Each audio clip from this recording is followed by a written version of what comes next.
Ladies and gentlemen, this is the big one. This is match day. How do you feel? Let us know. Are we nervous? Arsenal is rolling in currently as we speak. Mark, how you doing, my friend? How are you Chilling. feeling? Chilling? I'm Are you optimistic. feeling it? I'm excited for the game. It's another match day at Old Trafford. I was supposed to be there today, but I couldn't make it. Had a little Well, issues you with pulled a with the flight. hamstring, or what's wrong with you? No, no, no, no. I booked a flight, and they kind of they pushed the flight back, and pushing it back, it would not give me enough time to get to Old Trafford. It's So embarrassing. It's a disgrace. That's what it is, a disgrace. You're a yeah, so disgrace. I'm really disappointed because I should be in Old Trafford at the moment right now You as we should, yeah. speak. So it's Yeah, we been a have. disappointing day for me with that. Yeah, no, I do understand, man. But at the other end, you might solve yourself a little bit of embarrassment, or would it be would it be an upset? Like, bookies are predicting an Arsenal win. A lot of Manchester United fans have already rolled off over and show them the yellow belly. And but you know what? I have a little bit of sneaky feeling because I saw, Sir Jim Ratcliffe and Brailsford 5 hours before, standing there to stand. Do they have something in plan? Like, an Arsenal to kill Arsenal? Like, You never know. You never know, Mick. It's one of those things where I feel like after this stream, I'm gonna run down to the to the betting spiel and put a bet on because I just anything could happen, and it's Manchester at Old Trafford, and this is why I was so mad that I didn't get to go because usually I've never been to a game at Old Trafford that we've lost. To be yeah, I know. fair, so Peter is on his way. Alien Tenno is on his way. Jay Daly is already there. We were supposed to do a recording as well. He's stuck now doing what is it? Talk Sports, but he was on with Adam at Saltford as well. It's looking hot. It's looking nice. The weather condition is fine. The mood is top. But the thing is, speaking about top, we can actually derail them today. But even in a way, if they win today, like, I don't think City will, crumble against Spurs. Like, it's a City technical. I think they will win the league. yeah, if they win it. Whoever wins it, as long as it's not United, I don't really care, man. Like I feel like yeah, they might make that four in a row and whatnot, but who's to say we can't do that? 2026 to 2030, we could hit four in a row. You never know. So for me, I rather focus on what we have. Whoever wins the league, we know we're not in it right now because we're the state of the team, disappointingly so. But right now, focus on United. We need to beat Arsenal. We need to get a result, whether we win or we draw. We need to get a result for our own pride. You know what I mean? For our own So play development with going pride. forward. Is that what you're expecting, my friend? Exactly. I expect the players to come out there and play for pride, play for the fans. People say a lot of things about hate for the manager, or they don't really get what the manager is doing, or they don't really like the manager. But when you step out on that pitch, you're playing for the fans, the Yeah, you 72,000 do, fans that yeah. are sitting in those seats cheering you on for the 90 plus minutes with extra time. You're Or the cheering for the players that fans that are travel a watching long all way over the from world. US, South of America, whatever the 100%, case. 500 Yeah. million fans worldwide. This is who you're playing for as a Manchester United player. And this is what you should be thinking in your head when you walk out on the pitch. You shouldn't think about the manager other than his instructions. Don't think about the problems you have. Just think about the fans around the world. Every single eye glued to a television, watching you, hoping you play your best. You Yeah. know what I mean? I know this is the final spurt, and which is ironically for me when I look at the table, like, all the other teams that were sitting below us, just Chelsea, they're doing a fine spurt. Like, they can even get into Europa League, right? Where did that come from? They've been sort of progressing while we've been regressing with all these injuries and stuff like that, which is, you know, fuck me. I don't know Unlucky. what to say. Like, and it's been one hell of a season. And you know what? My expectation is fucking go out there, show some fucking class, put the shirt on, and play for those fucking fans because you bottle it at Crystal Palace 4-0, embarrassed yourself, right? So go out 100%. there. There's 3 games to play. Treat this as a dress rehearsal regarding the FA Cup. So what do you expect? I'm going to tell you what I expect. I expect Ten Hag to do something different today in terms of his lineup, right? Something tells me that he's cooked up something different today because normally what we would see like at a 4-2-1-3 3, whatever that you call it. I don't know even what we're playing, but I would like to see, like, what Arsenal playing. They're playing 3 in the back and 4 in the middle, right? Yeah, So and I think he's going to do something different. But like a lot of people might be mad when I say this, but if you go back to the game against the Emirates, for the first 60 minutes of that game, they could not handle what we were doing. And then between the 70th minute to the 80th minute, 85th minute, when we took the lead and the goal was recalled, I would say that we were the better team in the game. And while we don't have one or two of those players available for this game, I feel like, we have some kind of design against Arsenal that works. You see it against City. I mean, true, we didn't win the game, but if you look at the first 60 minutes, Pep didn't have an answer. City didn't have an answer. So the thing is, like, it's a weird situation because I think they are more pressured to win this game, and stats to say that they haven't won at Old Trafford in a big game since 2006, if I remember correctly, right? 100%. Or something like that, or 16. Yeah, almost 20 years. Yeah. So they have more to play for than we can just be relaxed, chilled. If we beat them, that means that we go up to 6th, and 6 gives you Europa League. Even if you solidify 6, that gives you Europa League, right? Mm-hmm. Depending on if City wins the FA Cup, United still get Europa League, and 100%. that should be the carrot at the end of the day. I mean, any player on the field, whether it's UCL or Europe, you want to be playing in Europe. I can't. I mean, fans might complain and say Europa League is a small cup, but it's bigger. It's big because you get to travel, you get to play against other teams competitively around Europe. Yeah, and if you win it, gets that's a into trophy. Champions That adds a bonus to your salary. I think any player should be thinking, "Hey, we need to get this." They should be also thinking about I'm gonna say it again. They have to, when they come out on you see this badge, when they come out on that field, this badge, they have to play for this. Forget the manager. They have to play for this. And this is Old Trafford. This is home court. The theater of dreams. Yep, not the theater of nightmares. So please honor the fans. Honor the fans. And Thursday's Europa League doesn't sound too sexy, right? But Jesus Christ, this is the only way we can sort of display ourselves in Europe. And if we win that, we have a guaranteed ticket into the Champions League, right? But 100%. From a revenue perspective, this plays a massive important in what we can do in the summer window as well. 100%. If we don't get Europe, that's like what, 50 to 75 million we don't have in the coffers.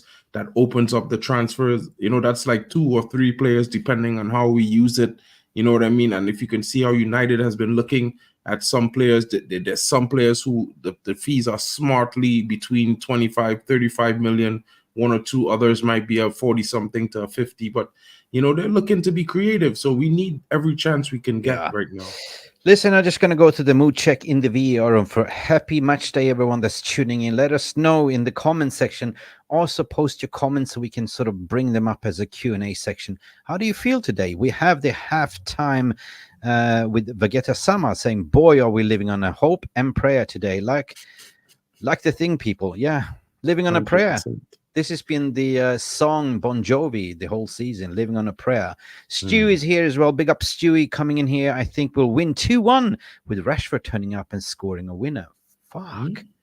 Why not, Stu? Why not? I mean, Rashford hasn't been having a good season, but if you look at some of the games, that goal he scored against Man City, I'd say he has a fair chance of coming up and producing some magic, especially with the 2 weeks rest and recovery he has received.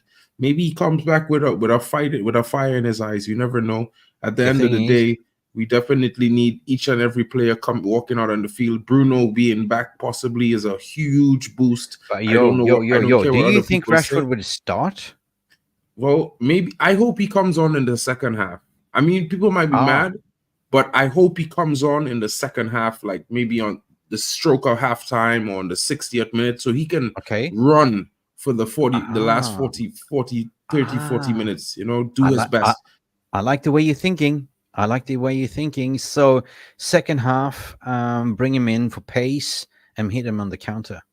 100%. You start with the 2 guys we had playing in the last 2 games. I mean, they were unlucky to finish their chances and finish their dinner in the last couple games.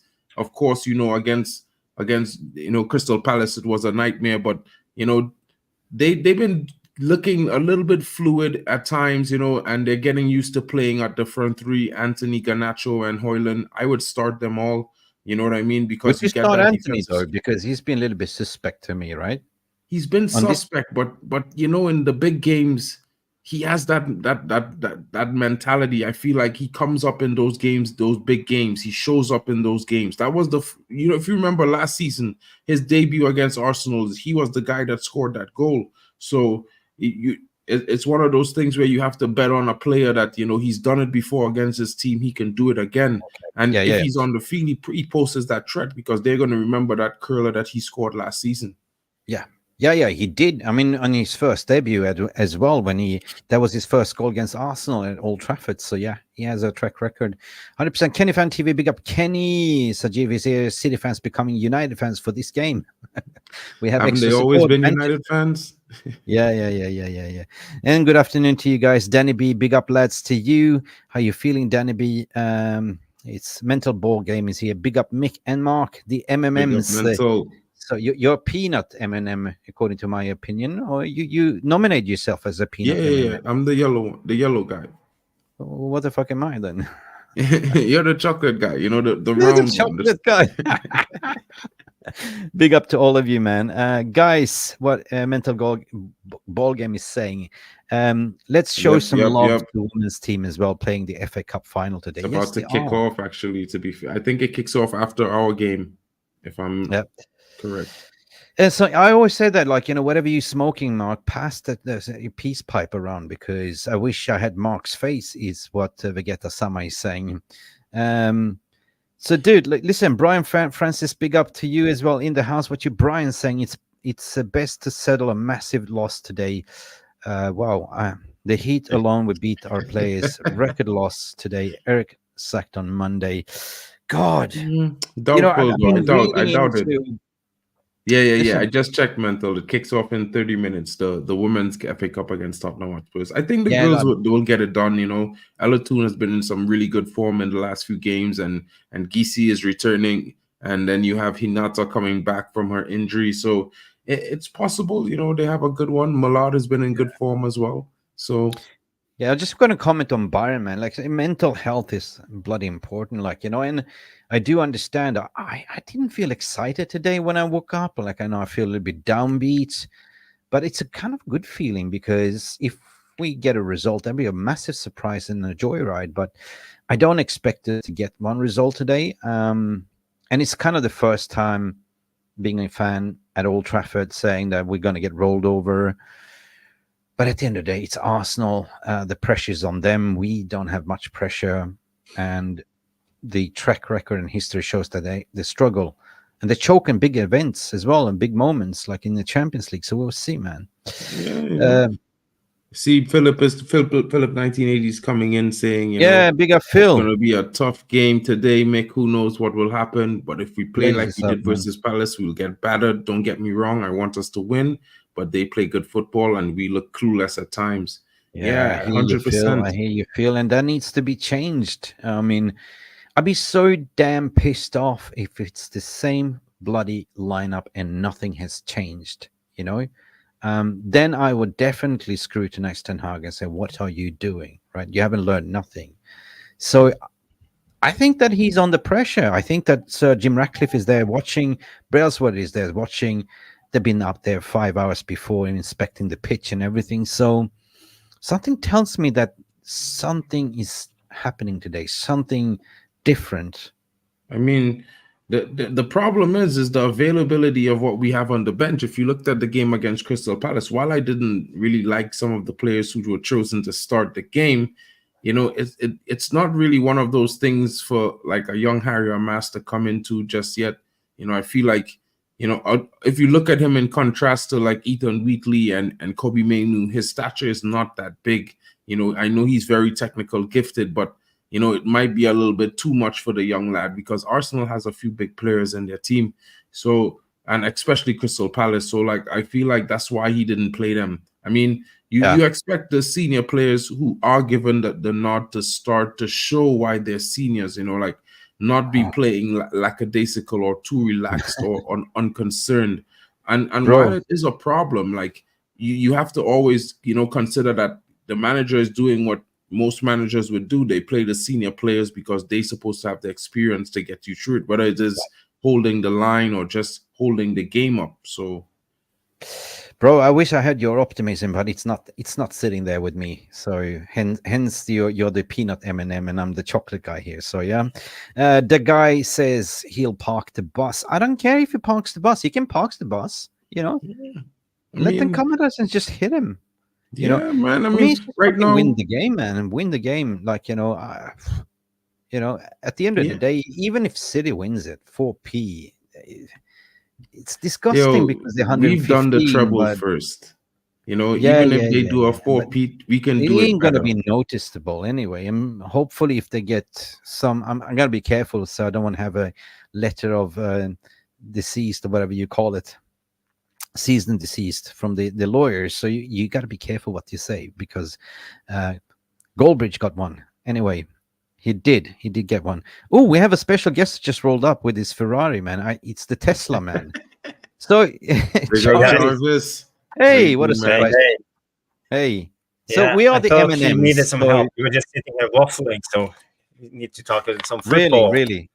We just identified like we are the M&Ms. So he said I'm the peanut and the M&M. No, he's the peanut and I'm the chocolate M&M. So what the hell are you then in the M&M selection?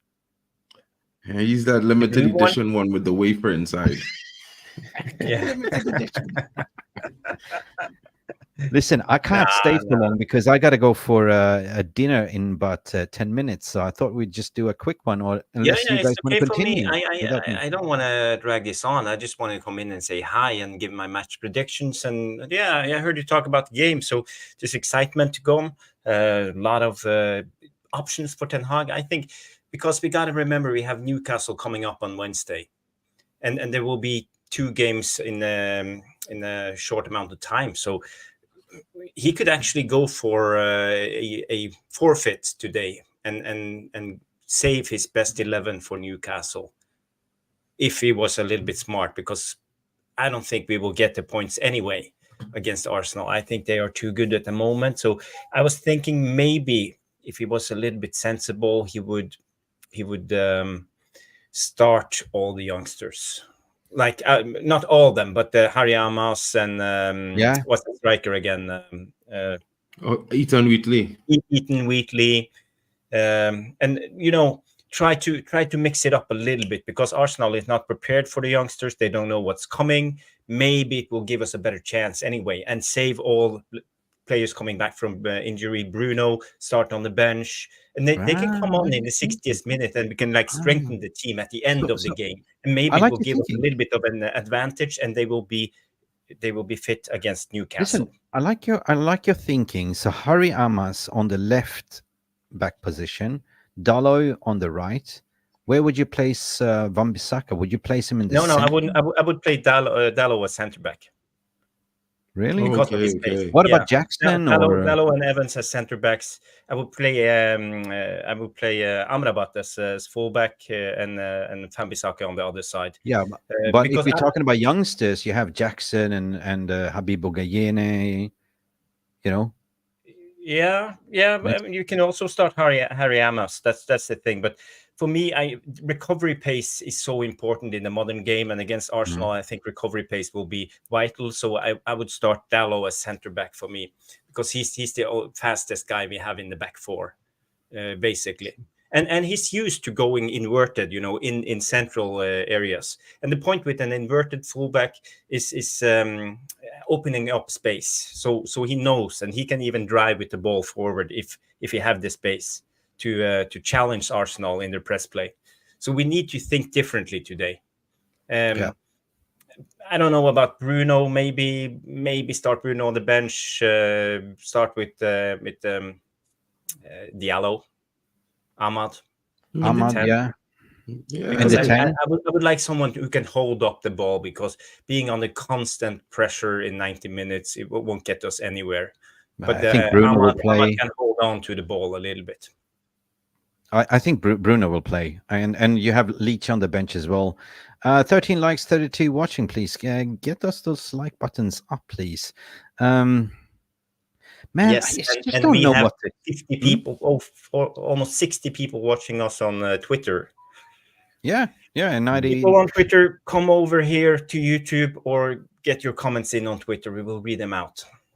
Man, I just don't have any expectations. I don't know what to expect. So I just want to be surprised when the lineup comes out to say, wow, you've done something different. And, because the bookies odds are against us. Most of the fan base have already rolled over and showed the yellow belly. And the morale within the team is low. And just for once at Old Trafford against Arsenal, big team, show up. You don't have to play for the manager, play for the fans, play for the badge. Show some fucking pride, and if you win, that's a bonus point. You know what I mean? 6, you get automatically up to 6, and 6 gives you your Europa League, right? So it's going to be interesting how. But if he does this same thing, like we'd be screwed. Like same thing as Crystal Palace. So I'm realist in a way, but also a little bit of an optimistic. I want to be shocked. How about you, Mark? Yeah, I mean, I would like to see some players come in. Like I would have liked to see Collier come into that midfield. If we was to be playing Casemiro at centre back, I'd like to see Collier come in the midfield. He's really aggressive, and I think he gets stuck in a lot, and he's mobile. I was just saying maybe not Harry or Mas today, but I wouldn't mind seeing Ogunei come into the defense as well, because I've seen him more times this season, and I see like he's really physical for his age, as well as it good to start Amad Diallo at the 10. I think Bruno more important for the next 3 games that we have, which is the last 2 games and the cup final, than this game really, because he just was injured. He was playing with a broken wrist for a couple games. Yeah, let's rest him as much as we can. If we need him in the second half, bring him and Rashford on in the second half, like I was saying just now. But like we start the other guys that we have available. Even if you start Højlund, you could take Højlund off at the halftime and bring on Ethan Beattie, let him get 45 minutes in his leg running. He's pretty clever, and he's one of those strikers that is always busy. You can't take your eyes off him as a defender, because he's always nipping and about, and so it's one of those things for me where I would like us to see a measured approach, in the sense that don't just put players back on because they came back available. Let's try to do something different and focus on the last 2 games. We could win those games and get 6 points, and maybe try to compete in the FA Cup final and win it, because we need Europe. Lads, Rush Maynard just shared this with me, so check my Instagram. No, it was on Telegram. So yeah, this is just coming out from Twitter. Sir Dale Brailsford and Sir Jim Ratcliffe already at Old Trafford. Just 5 hours before. I wonder what they're discussing. They're drinking a cup of tea, coffee. Look how tall it is, this jingly bastard, Sir Jim, right? So 6'4", right? Obviously, this is a sort of a very important fixture for them. Yeah. What's your thoughts? Well, I mean, for me, I just really quickly, I just think that Sir Jim and the guys, they're making their assessments. Also they want to be there to cheer the team on, maybe to give them some inspirational words, or be there as a yardstick to say, well, listen, we present, you guys need to give your best. We are watching you ahead of the transfer window. Yeah, could be a bit. Apparently, Avram Glazers is in London. He's going to be watching the Women's Teams Cup final. Oh God, really, Avram Glazer. Yeah. Anyway, guys, I was thinking of what Mark was saying about we need Europe, and I was checking into the prize money in Europa Conference League. It will give us about 35 million pounds if we qualify and go far into that tournament, and it will also give us extra revenue in the match revenue and sponsor money. So it will be substantial anyway. So it's important for us to qualify even for the Conference League from a financial point of view, because I think we need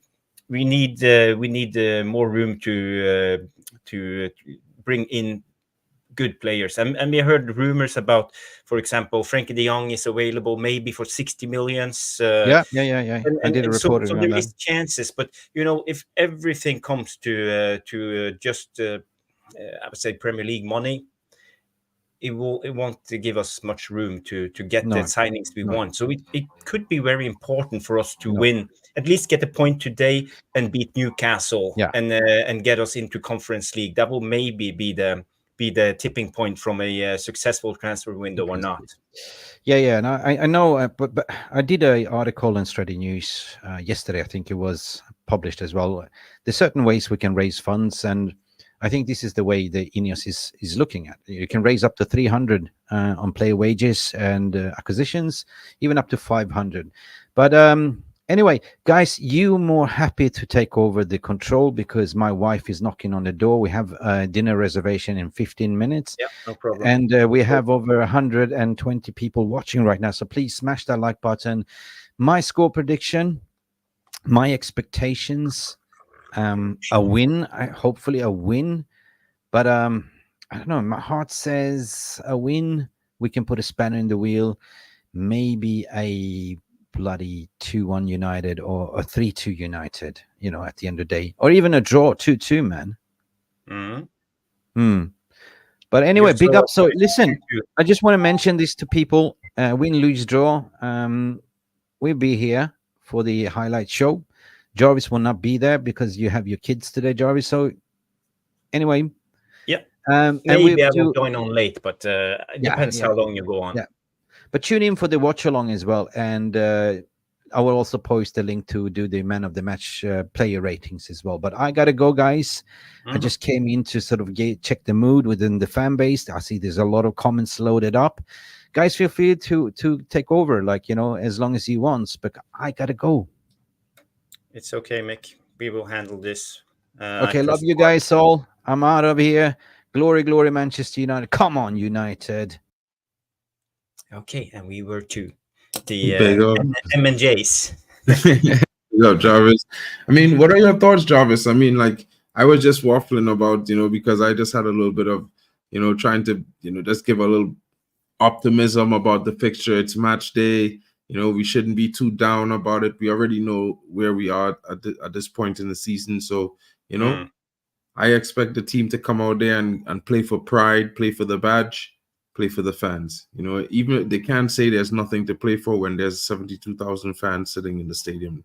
So, yeah, they need to show up. This it's an important game. It's and as Mick was mentioning, he's optimistic. They could rise to the occasion. That's the thing, to rise to the occasion.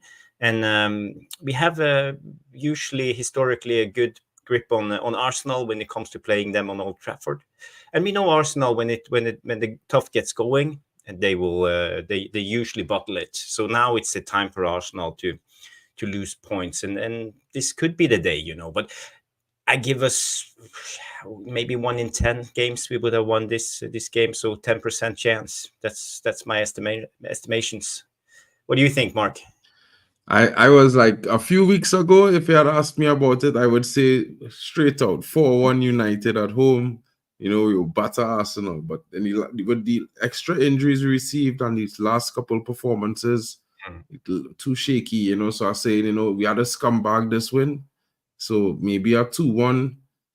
If we real lucky, we might be 3-1 if we real lucky. But if we play like we play against Palace, it might be a 3-1 or a 3-2 Arsenal win in the end. We can't afford to be lackluster or not intense with the way we do things. We have to be deliberate in every action and be decisive. I mean, the guys have been having a lot of trouble this season with clinicality. Big problem with our team this season in a lot of games, especially against the bigger teams. We get lots of chances early in the game. We don't put them away. So if we get chances today, we need to put each chance in the back of our net. We need to give them something to think about. So that's the only way I could see this game going. If we could get some early chances and take them. Yeah. Yeah, it's true. It's true. I see Bonnie Scotland gives a comment from Twitter. He say we need a DM. João Palhinha is his choice. So we Why have people not? watching from Twitter. Get your comments in. That will be great.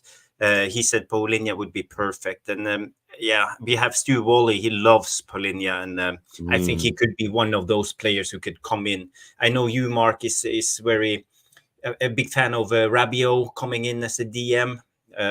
But there's several options, and but I think Polina would be too expensive for us at the current moment.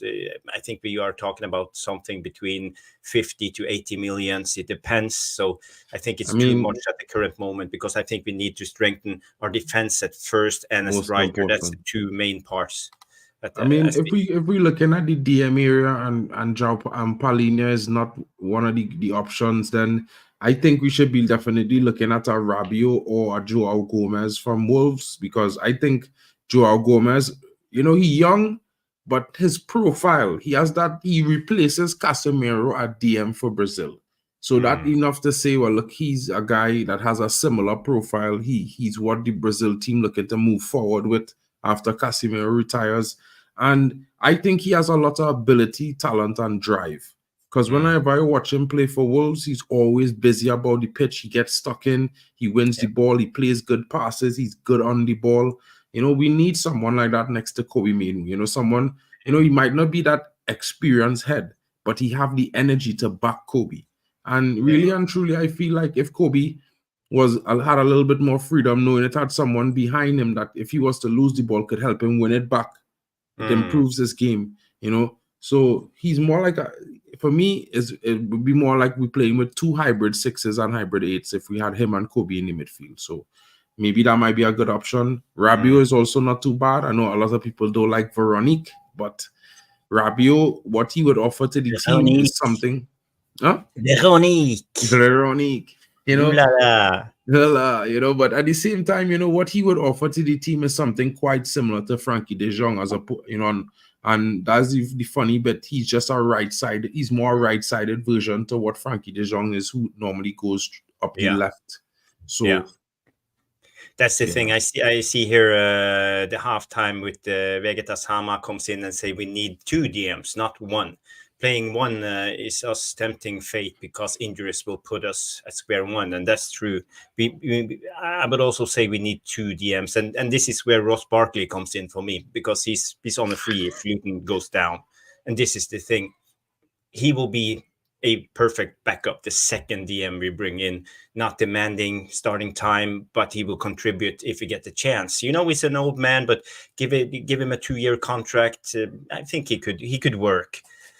At the current moment, he's not the best, but he will do. You see, I mean, I'm not a huge fan of Ross Barkley, right? But what I would give him praise for is his mentality and resilience. You know, he had some trying moments in his career, and he was able to come back and get himself back into the Premier League against all odds. Had a really good season this season. You know, that kind of mindset bodes well in a dressing room. You know what I mean? Harry Maguire is another one. I had to give him his props this season, because I was one of the criminals that was always bashing him the last few seasons because of his performance. But guy got his head down and, you know, focused on his game and started performing really well. And you want all the players at the squad to adopt that attitude, because at the end of the day, all the talk that we need and the only talk that we will believe is the performance on the football pitch. So guys, all they need to do, get their head down, work hard, kick that ball on the pitch in the right direction, and, you know, the fans will get behind them. Yeah, but Ross Barkley is one of the most consistent performing DMs in the Premier League this season. I would say he's probably top 5 when it comes to I agree with that. So, you know, the thing is, can he do it at Man United? That's the problem. It's something else doing it at Luton when you are the top dog, the small big fish in a little pond. But when you come to Man United, you suddenly the small fish in the big pond, and it's not the same thing. So it will be more difficult for him. I see we have story come in and they say Arsenal have a perfect balanced side with the manager doing the right buys. When you miss a piece in the midfield, you buy Rice. What a smart buy Ødegaard was. We are chaos, and that sums it up. I think that's a good sum of our transfers. This is why we need a structure and someone like Ineos coming in with footballing knowledge, because we are not plugging the holes. You know, we are always chasing. We are behind every time on transfer because we come in too late. We never replaced Fellaini. We never replaced Herrera. We never replaced all the strikers when we talk of Greenwood, Cavani, Ronaldo. So this is the problem. We always chase. We are always behind. So it makes our squad unbalanced. In a way, Jarvis is also due to a little bit of the problem about the fan. You know, I feel like some signings, no offense or blame to the fans really, but you know, when fans see an exciting player, I feel like sometimes the club wants to bring that player into the squad for the fans to make them happy. But you know, when they look at Arsenal, Odegaard was a smart buy. I mean, as far as for me personally, if I was looking at Odegaard back in that time, I wouldn't think that that was a smart buy. But to be able to see that, you know, he could develop into the player that he developed into now, that is really intelligent. And, you know, I would say, guys, our football and scouting department is second to none in England. The problem always was the guys who doing the recruitment and negotiations. Because up until that level, we were scouting all the best talents first. Nunes, Diaz, you know, Caicedo, Enzo, all these guys was recommended to United a year before anyone else in the Premier League had any notice of who they were in scouting. So, you know, we need to fix the structure, but, you know, be patient, guys. You know, it's going to take some time. You know, we have some of our own signings and players coming through the youth that will develop. I mean, Odegaard 3-4 years ago is not the Odegaard he is today. So you can see it takes time and development. You know what I mean? Yeah, that's the thing. It takes time. It takes a lot of time to get used to the Premier League. But I have to be honest. You know, I was a big Odegaard fan. I followed him since he was 15 years old, playing in the Norwegian league. And on my Twitter account, you can find me congratulating Arsenal when they signed him and said he would be a great player, one of the best attacking midfielders for me. So, you know, I knew that he would make it because he's just that good. And I think he will also develop his game even further. You know, this season he have taken steps like defensively. He's always solid. He never loses the ball in a way compared to other creative midfielders that high up the pitch. And he's very good defensively. You know, this is where he has taken the next step. So I have to take my hat off for Odegaard. He's a fantastic player, and I would love having a player like him in Man United. Yeah, I mean, you know, there's lots of young talent coming through. You know, we have quite a few players of that ilk. You know, young Tyler Fletcher has a kind of similar ability and style to Odegaard. He's very quick, nimble on his feet. He keeps the ball really close to him. You know, he rather keeps the ball than make a pass that might not get through or try to be too risky. You know, there's other players like Jack Kingdom, who's also playing in attack. He plays all over the attack. He's very good on the ball as well. You know, for me, is this season and over the last 18 months, my little, you know, how to put it, the young player that I was pretty much paying most attention to was Ethan Wheatley. I think he's going to be amazing, you know, but right now he's still in the developmental phase. He ticking all the boxes. He doing what he needs to do. You know, you could see it with his performances. Even on his debut, you could see he was, you know, trying to work hard and fill the role well. You know, he's one of those players that you'll always get 100 out of 100 from him in terms of effort every performance. I agree. Quick comment on the under 18s and the academy players.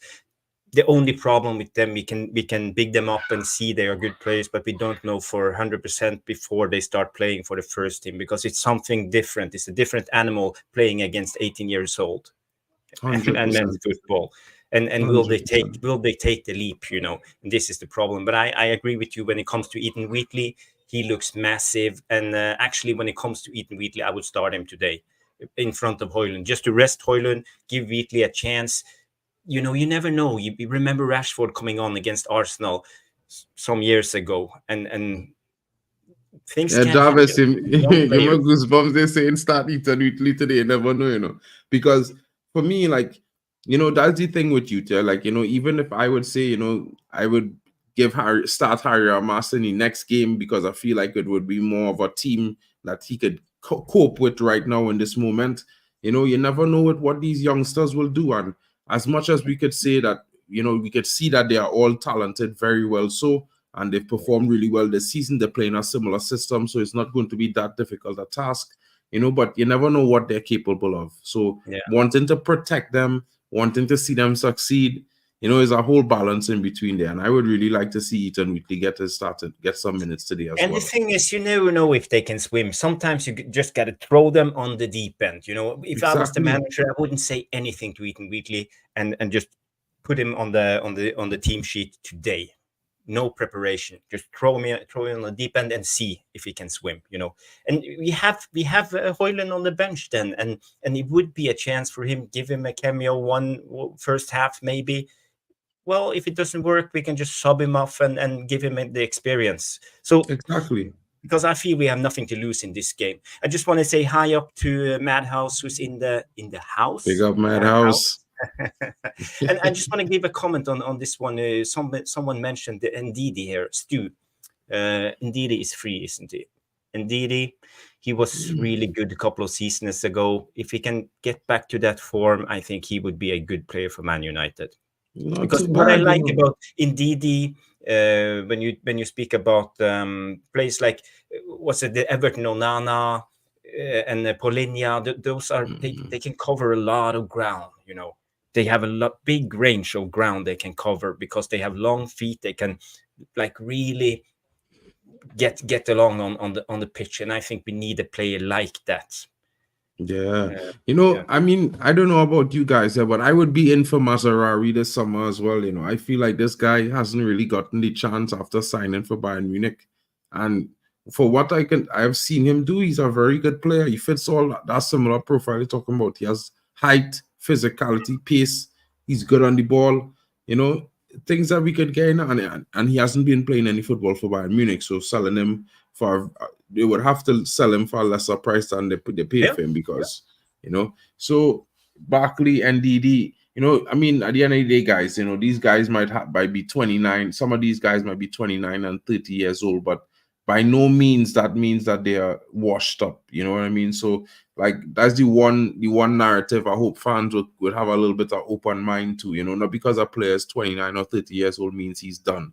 I know Casemiro had a huge drop off this season, but at the end of the day, it could happen to any player. Look at Wayne Rooney, Wazza, the GOAT. One the best centre forward in football in the last decade, in my opinion. Rooney had a short career compared to most. CR7 is a year older than Wayne Rooney, and he's still playing today. And Wayne Rooney, if they stand next to each other, he looks 50.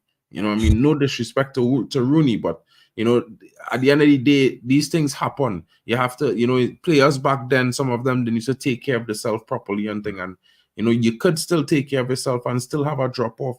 It's weird. It's funny, but it's reality. It's real life. So, but for me, when I talk about players, I talk about the type of player, not the specific players. But a type like Polinia and Didi, someone who can cover a lot of ground, would be a perfect midfielder for us.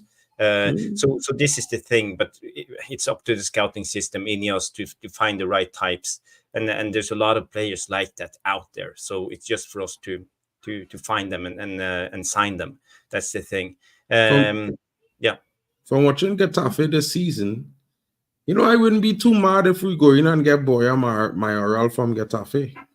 I felt that guy is one of those strikers that he's reminding me of Inzaghi, a poacher, any ball dropping anywhere around the box, you could bet your bottom dollar this guy picking up on that ball. And he always hungry, and he has a different kind of way, but he has a very good technique, very good shooting boots, and he could score with his head as well. So cool. See, Scotty at the wheel comes in and say, I'm hearing noise about Xavi Simmons and Brian Brobby. At this rate, we will be in such a league next year. Yeah, Brian Brobby is not for me. I think he's too slow. He's just like a wrestler. He depends on his physicality. So for me, that's not the right signing at the moment. But Xavi Simons, he looks really good.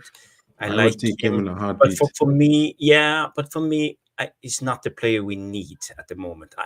For me, I would just sign grafters, players who run their socks off, work hard to build a spine of the team, because we're not going to win the league next season anyway. So I'm not bringing in the top shelf players.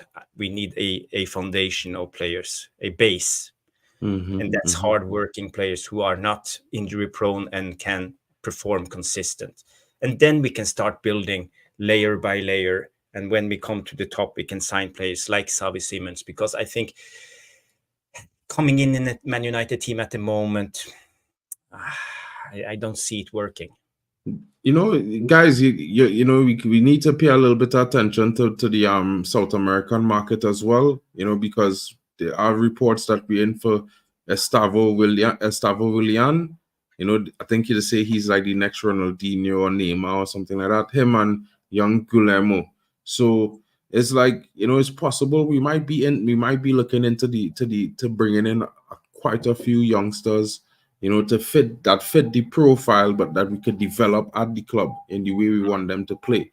So it's a lot of going forward. At the end of the day, you know what, guys, we know where we are, but we can still, try to keep it respectable in how we finish this season, in the best way to put it, because the performance the other night against Crystal Palace, guys, that was dreadful.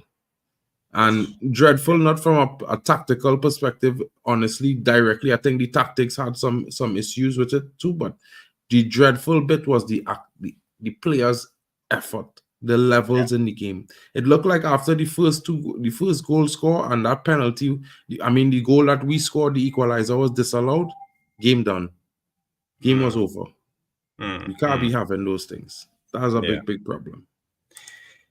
This is much better put than how I said it. He said we need the right ingredients to build a great cake before we start shopping for the cherry on the top. And this is a great analogy. So thank you. You're saying what I was trying to say. Just want to go back to the game a little bit. When it comes to my lineup, I wrote down while we were speaking a lineup, and this is who I would go for. I would go for Onana in goal. I would play with Hariamas on the left back, Evans and Dalot as centre backs, and Amrabat as right back. Casemiro and McTominay as the holding DMs. Amad Diallo as the number 10. Rashford on the left, Anthony on the right, and Ethan Wheatley as the number 9. And this will mix it up. Arteta wouldn't be prepared for this, and we will have a strong bench with Rasmus, Mainu, Wan-Bissaka, Bruno, Eriksen, Garnacho. So we will have players to put on and change up the game if it doesn't work. For me, it's about saving players for the Newcastle game and getting the best out of this game. And I think the fans would love it to see something different, and they will support our guys even if we lost, because they know we have youngsters on the pitch who need support. 100%. And I didn't think about it like that. If I was to say a back line, I was going with Wan-Bissaka, I was going with Dalot left and right, and I was going with, maybe I would have bring in the young defender in the back of Gunnayi, right back next to Johnny Evans. Although I was saying if Casemiro has to start, Casemiro next to Gunnayi gives him the backup with legs. And he could direct Gunnayi as a senior player. You could tell him, hey, I need you here, I need you there, I need you everywhere. And he could be there, And I would put Collier in front of Casemiro as the DM, next to Scott McTominay, as you say. And yeah, like I was saying, bring Bruno and Rashford off the bench. Keep those guys off the bench. So, start McTominay, him, and, put Mainu in there, or you could put in Amad Diallo. That would be my midfield 3. And going up front, I was starting Garnacho. And initially I had Højlund and Anthony. But as I was saying, Ethan Whitley, start Ethan Whitley. Let me let these guys run them for 45 minutes. I don't think I think if they play good and they have their focus on, we may not concede. If we concede maybe one goal, and we could change things in the second half. Yeah. definitely will pose a That's threat the to them. thing. We have players to put on. We would have a great bench, you know, with, as I mentioned, we would have Mainu, Bruno, Eriksson, Garnacho, Rasmus, Mainu, Wan-Bissaka. So there would be options.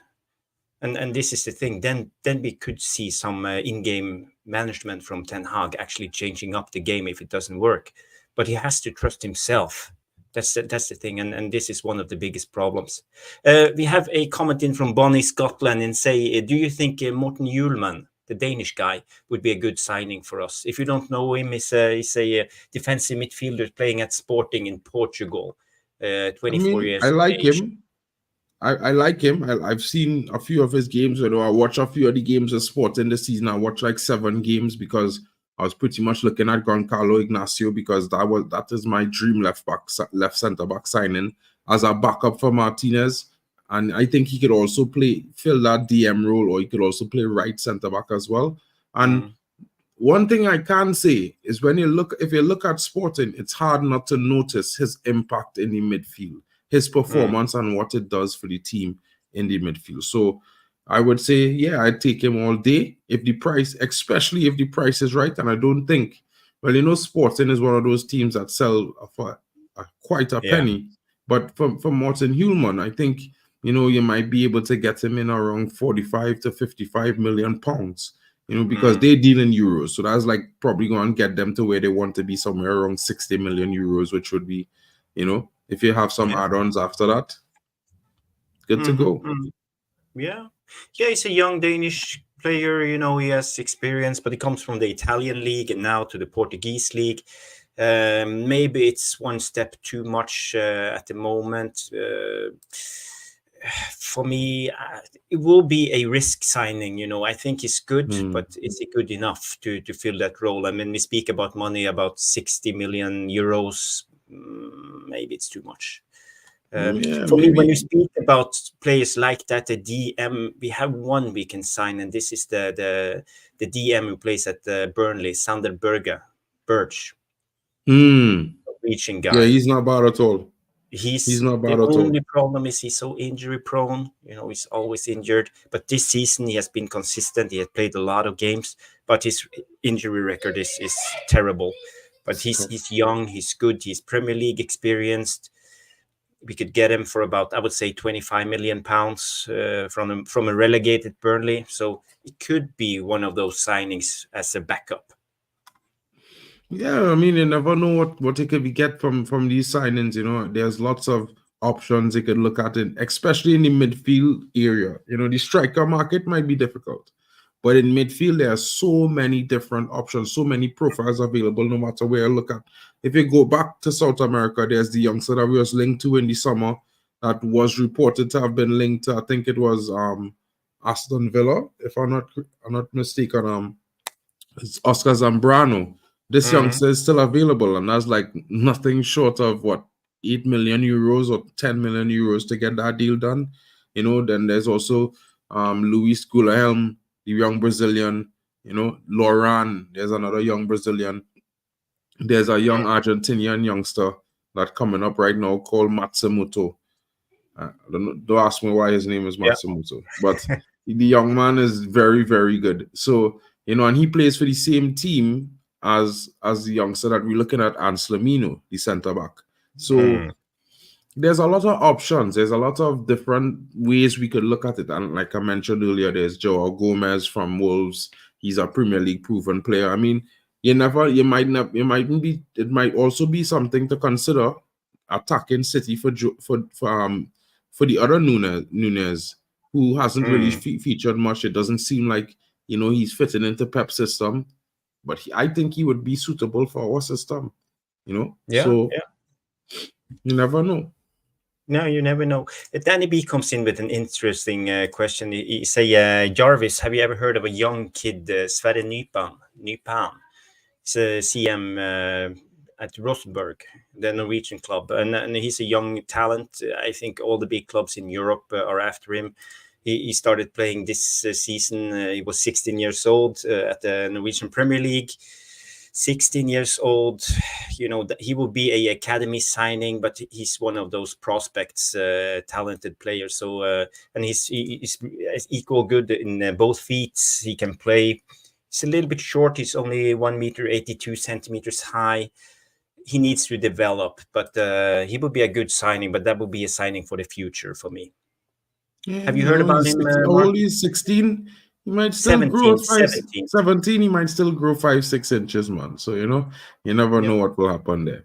But yeah, you know, I mean, there's lots of young talent coming through. You know, people have to look at it like this, right?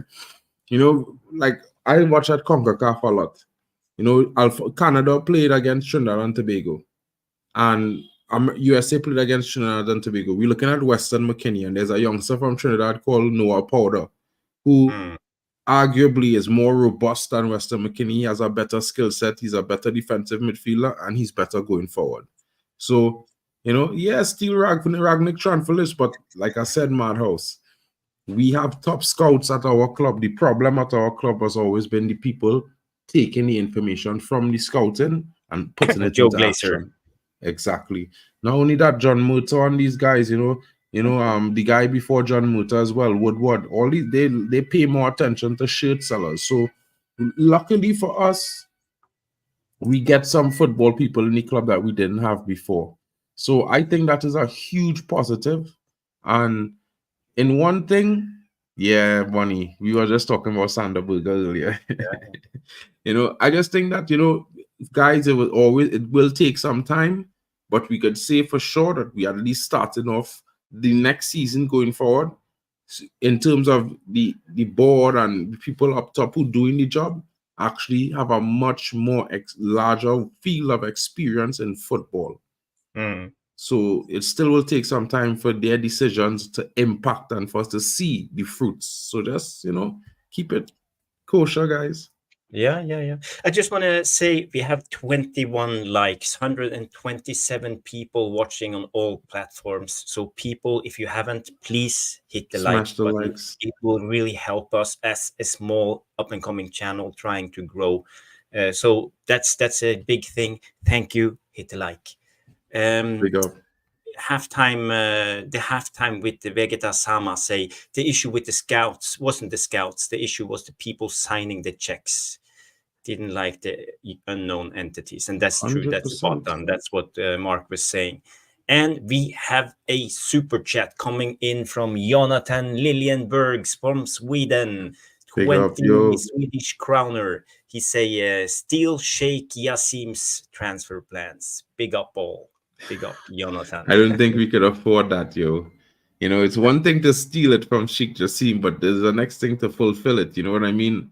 Because I think his transfer plan would be somewhere to the tune of 500 million guaranteed. Mbappe. Yeah, you know, it would have been ridiculous, guys. Come on, it would have been a dream.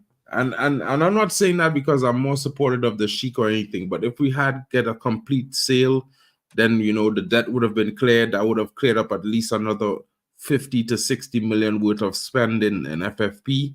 And because we pay that out every year, that's part of our cost. So it would have improved that. But, you know, for what it's worth, Sir Jim Ratcliffe has came in and he's made some very good decisions in who he has brought in Omar Baradas. Jason Wilcox, for me, I liked him. I wanted him to come in. So I'm happy with that signing. You know, Dan Ashworth, I'm not too crazy about him, but he's better than what we have, a lot better than what we had, and he's better than a lot of people who are out there currently. So it's going to be good.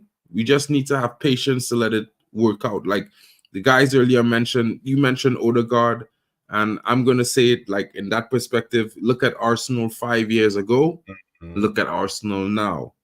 They were just as bad or worse than Man United. They finished 2 seasons in a row, and everyone was Arteta out, even when they finished 5th and played Europa League. They were Arteta out, even last season in December, when they were about to be 1st in the league and have their first title charge. So, you know, don't forget that, guys. You know, I know it might sound a little bit too Arsenal fan base. But they are like us, the Man United fan base. They're just hysterical for everything. Hysterical. You know? Yeah. But I don't know. I don't know. I see people in the chat talk a little bit about Ten Hag. I see we have people in the chat who's not Ten Hag in, and we have people who are Ten Hag out and in and whatever. You know, it's something that we can't change. For me, I know that Ten Hag is a good manager. He plays a progressive style. His tactics, he do the same thing as all the other up and coming managers. You talk about Thiago Motta. You talk about the Amorim, you talk Michel. about Michel, everybody. They Michel in Girona, everybody wants him. He plays the 3-1-6. He plays the 3-1-6. It's the same as the Ten Hag. So for me, the only thing is not Ten Hag's tactics. It's about maybe it's his charisma and his ability to lead a big club, because a big club needs a great personality. So maybe it's something wrong with his personality. But when it comes to tactics, I don't see anything wrong with Ten Hag. He tries what every other manager in every other league tries: play progressive football with a lot of attacking, 5 attackers, 1 in each channel, 1 roaming around, trying to be the extra overload, trying with a high press, high line, trying to be progressive, play on transition if you can, keep possession, play on one side, shift over to the other side, create 1-against-1s. You know, he do what every other manager is trying to do. So for me, basically, I would like to see more from Ten Hag. It's my personal opinion, but I respect everybody who's Ten Hag out. You know, it's a matter of opinion. You know, so as long as it's football, we all fans. Wins, I'm okay with whatever decision is made 100%. By the club. And at the end of the day, guys, we all fans. So whether or not we are Ten Hag in, we Ten Hag out, we are Ten Hag out, we all want Manchester United to win, to be back to the top. You know, we don't need to fight about it. You know, we just have different opinions. And you know what? We could all be proven wrong in different, you know, the Ten Hag inners could be proven wrong. We could get a next manager and he could be more successful. You know, Ten Hag could turn things around and win you guys over. You know, just be open to that, but never forget, even though he may not be the guy, even if another guy comes in, patience is going to be massively important, because it's going to take time. You know, the squad, if you look at this just like a subject in school that you're going to get your first degree, you know, it took you 6 months to a year to really understand the subject for you to go into the last year and a half to master it and achieve. So something like that with football as well, with new tactics, new system, new way of playing, you know, a new default setup, all these things, you know, it's complicated. And just remember, these guys are footballers, you know, so they are professionals, and yeah, they have an average talent level, but average talent level don't really mean they have the average same stats and metrics in terms of speed, ball control, skill, and ability. So, you know what I mean? Take these things into consideration, guys. Yeah. I see Stu comes in and say, all I see is long ball with chaotic tactics. And I think a lot of fans see the same. And this is one of the biggest problems. He haven't utilized his potential, and I agree. Sometimes it looks like we play long ball direct, we hoofing it from Onana directly up to Højlund and just try to run in the spaces in behind, and this is what we do and all we do, and it leaves us open gaps all the time when we lose the ball, and we're vulnerable on transition, and we concede a lot of shots. So it's very, very bad. It looks very bad, but keep in mind Ten Hag, what he did at Ajax and what other managers are doing. So basically his tactics is not all wrong, but it's how they utilize it, how they do execute it on the pitch. Execute it. Yeah, that's the right word. So yeah, that's my last take on it. I think maybe it will be something about Ten Hag and his like a charisma and being a big, because he looks a little bit small, you know. It looks like he's a flat tire at the moment. He stands like this on the sideline, you know. He doesn't look optimistic. I feel like I could understand that and agree, but at the same time, I feel like it's more based on the fact that, you know, it just seems like the entire world is against him, in my opinion, just looking at it, you know. And anybody, if every single, no matter what you do, you know, everyone's still against you, it's going to be a tough going. And the only thing could really turn the tide is to get some results, honest. And in the last 2 press conferences, what I could say is that he looked a little bit more relaxed a little bit more confident in what he's doing going forward. So I will have to take it with that and run with it until I see something different, to be fair. But guys, I don't know what big up to all of you joining us. Say, hit up and listen to my music. Okay, so we have some music. Maybe he wants to. I will give you a shout. Big up DNB, Steve Stacks, chiptune, breakbeat, and more. So if you like music, tune up to Steven Stacks. Stu comes in and say, I like I said earlier, personally, I changed the formation to a 3-5-1-1 and bin the wingers off because they don't work. And go with wing backs to fill the midfield, and this is what Leverkusen is doing. They don't have any wingers; they have wing backs, and we see it works. And that's a new thing now in football. A lot of good managers plays with wing backs. We don't have the old. Well, wing backs was made famous by AC Milan and the Italian league, but at the same time, for me, we could easily say change it to a 3-5-1-1. But you know, the biggest thing for me is that we don't have the most average, high quality intelligent football players in our squad. So when you want to play a 3-5-1 with wing backs, I don't think Wan-Bissaka could do that. You know what I mean? I think Dalot could, but I don't think Wan-Bissaka can. Who we going to put to play the left wing back? Might have to put Anthony. Now, while I think he could do our job there, a lot of people might disagree with me, but I think if we put Anthony at left back, we will see a whole different function to our team. So you never know. And Stu, yeah, you know, maybe the setup is the problem. Maybe we should change the formation. But at the same time, I would always say it like this: until we get a base, consistent level of performance, where you're seeing the players putting out their effort 100% every single game, and we still losing, then you can't really say it's the formation or the tactics. You had to still give blame to players. Because if you look at Palace and all these other smaller teams, you know, they might not have the same level of talent and quality as our players, but what they have in abundance is effort and deliberance. Right? They come out and do everything deliberately with intensity for 90 minutes plus. Danny B comes in and they say, Danny B. What's B for? Is it Danny Baller? Probably. Danny knows ball. Yeah, Danny has a lot of good shouts. He say the long ball is down to not able to play out from the back. It's down to the players. A lot of the we will play is based on the limitations of the players we have. So yeah. Story says Ajax is so special. Premier League is different. In Ajax, you could leave a lot of space. Here, you get punished. And Ajax players have played the same system since they were 10. And that's not actually true. Story. Ajax system before Ten Hag did not involve a 3-1-6 by any means at all. No, but it comes down to but they have what I mean is that they have a technical way that they play.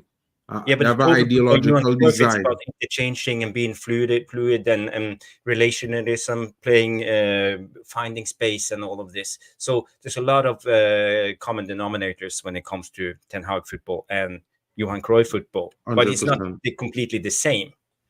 But the biggest thing with that is that time. It took time for those players to learn how to play that setup. So it's the same thing, you know. It would take time for our players to learn it. And I feel like that's the one thing we glossing over as fans, because we could sit here and say the manager. We could sit here and say all sorts of things. But at which point are we sitting here and saying, you know, these players need time to learn the system before they could perform well in it? You know what I mean? Yeah, and I know. That's the one thing that I had to ask everyone. But you know, Jarvis, really sorry, but I have to run. I know.